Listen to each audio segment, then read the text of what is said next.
Sa pinakabagong impormasyong lumalabas, may matibay na indikasyon na na-finalize na ang kontrata para sa KF-21 Boracay, at ang hinihintay na lamang ay ang opisyal na kumpirmasyon mula sa Department of National Defense. Kung ito ay tuluyang maanunsyo, magiging isa ito sa pinakamalalaking hakbang sa kasaysayan ng modernisasyon ng Philippine Air Force. Ayon sa mga source na may access sa usapan ng proyektong ito, tapos na ang pangunahing negosasyon, mula sa presyo, delivery timeline, training package, hanggang sa long-term support. May mga indikasyon umano na napirmahan na ang kontrata, at ang natitirang hakbang ay ang paglalabas ng opisyal na pahayag ng Department of National Defense. Ulitin lang natin, ito ay ayon lamang sa mga source, at hindi ayon sa DND o sa Korea Aerospace Industries ng South Korea. Sa madaling salita, kung napirmahan na nga, hindi na ito simpleng pinag-uusapan, kundi nasa huling yugto na ito ng proseso. Ayon sa impormasyon, hanggang 2 squadron ang kukunin na KF-21, ngunit nakahati ito sa isang squadron na Block 1, at isang squadron ng Block 2. Kung makukumpirma, ang KF-21 Boracay, ang inaasahang magiging isa sa pangunahing haligi ng future fighter fleet ng Pilipinas, at ang KF-21 Block 1 variant, ay ang siyang paunang batch, o ang unang e-deliver sa bansa. Ito ay upang bigyan ng Philippine Air Force, ng Air Dominance Fighter, na isang hakbang na pag-angat, mula sa kasalukuyang FA-50 Fighting Eagle. Ngunit ito ay hindi pa matatawag na multi-role fighter, dahil sa kawalan ng air-to-ground, anti-ship, at electronic warfare capabilities. Kaya tulad ng pagbili noon, ng mga FA-50, ang Block 1 KF-21 fighters na ito, ay inaasahang maa-upgrade sa Block 2 standards, kapag natanggap na ng Philippine Air Force, ang kanilang Block 2 standard aircrafts, sa second batch. Ang pag-upgrade ng Block 1, ay involve lamang ang karamihan, sa pag-upgrade ng software, kaunting pag-improve ng hardware, at posibleng gawin sa Pilipinas, lalo na kung gagawin ng KAI, ang pangako nitong magtatag, ng pasilidad ng maintenance, repair and overhaul, sa Pilipinas. At heto ang nakakagulat, ayon din sa ibang source, aktibo din ang negosasyon ng Pilipinas sa Italy, para naman sa Eurofighter Typhoon, na kanilang offer. Ang ibig sabihin ng aktibo, ay merong magagandang development ng usapan, na tila patungo na rin, sa pag-finalize. Hindi rin biro, ang package deal, na iniaalok ng Italy. Hindi lang ang pilot at ground crew training, maintenance at logistics support, posibleng technology transfer, at long-term sustainment plan. Hindi lang simpleng bili ng eroplano ang usapan, kundi pagtatayo ng isang kumpletong air combat system, bagay na wala pa sa ating Philippine Air Force. Dagdag pa rito, kilala ang Italy sa mas flexible na financing, at mas practical at mas favorable na terms, kumpara sa ibang defense suppliers.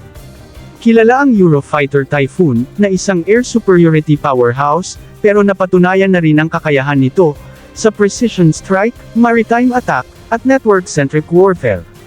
Isang eroplano, na kayang gumanap, ng maraming papel, sa modernong labanan. Isa sa pinakamalakas na bentahe, ng Eurofighter Typhoon, ay ang bilis nito, at maneuverability.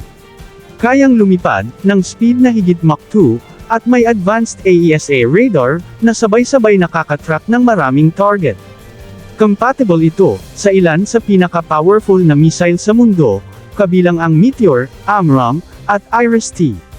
Sa totoong laban, nangangahulugan ito, na kayang umatake ng Typhoon sa kalaban, bago pa man makalapit o makapag-lock ang kabilang panig.